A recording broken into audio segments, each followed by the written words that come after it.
You know, have you ever stopped to think about how engineers build software for things that, well, that simply cannot be allowed to fail? I'm talking about the systems that fly our planes, run nuclear reactors, or manage the entire global banking system. Okay, let's dive into a really fascinating set of techniques designed for exactly that. They're called formal methods. I mean, we've all been there, right? An app on your phone crashes, a website throws some bizarre error, or your whole computer just decides to freeze. Software bugs?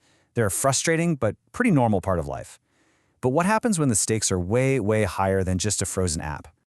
The reality is, software is running pretty much all of the world's most critical infrastructure. It's in charge of our money, it controls our planes and trains, it powers our cities. And in systems like these, a tiny little bug isn't just an inconvenience, it could be an absolute catastrophe. So, where do these potentially huge errors even come from? Well, you might be surprised to hear that they often start at the very, very beginning of the whole process. It starts with the simple act of just trying to describe what the software is supposed to do in the first place. And this right here, this is the heart of the problem. When we use our everyday language, like English, to write down what a piece of software should do, we're basically opening the door to all kinds of misinterpretation. Words can be so vague. A sentence that sounds perfectly clear to a project manager might mean something totally different to the programmer who has to build it. And that ambiguity, that's where the most dangerous faults are born. So how do you get out of that trap of ambiguous language? Well, this is where formal methods come in. The best way to think about it is like creating a super precise mathematical blueprint for the software before anyone writes a single line of code.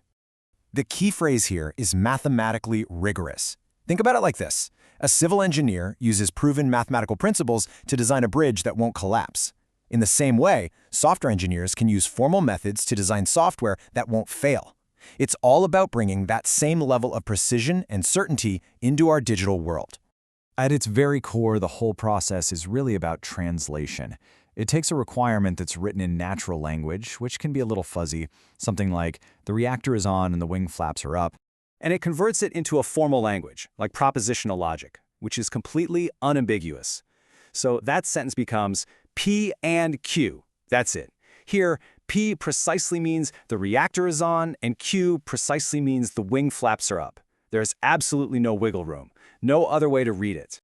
And this is where the magic really happens. When you use math, you can use things like a truth table, like the one you see here for the and symbol, and it just eliminates all doubt. It proves, mathematically, that the combined statement is only true when both P and Q are true. Every other possibility is false. There is zero room for misinterpretation. We can actually prove how the system will behave under every possible condition. Now, this level of rigor sounds amazing, right? But it's also, really intensive. So where is it actually necessary? Well, it's used in systems where the consequences of something going wrong are really, really severe. We can pretty much break these down into three main categories. First, you have safety-critical systems, where people's lives are on the line. Think medical devices or flight controls. Then there are mission-critical systems, which just have to stay online, no matter what, like an ATM network. And finally, business-critical systems, where the accuracy of the data is everything, like in banking. And this table just illustrates that trade-off perfectly. Take a look. On the top row, you've got a simple address book app. The cost of a bug? It's low. The risk is basically nothing, so it gets a low integrity level. Now look all the way down at the bottom. A nuclear reactor system. The cost of failure is astronomical, and the risk is, well, it's catastrophic. That system demands the highest possible level of assurance that the software will do exactly what we think it's going to do 100% of the time. Which brings us to a really important question. If these formal methods are so powerful, why isn't all software built this way? And the short answer is, all this precision, it comes at a price. So this is the core dilemma, really. On the one hand, the advantages are just huge. You can actually prove your software is correct, you can catch devastating errors before you even write them into code, and you get this massive confidence in your final product.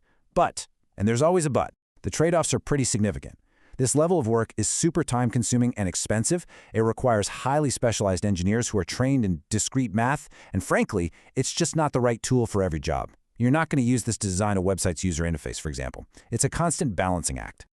So at the end of the day, it's not about using formal methods for everything.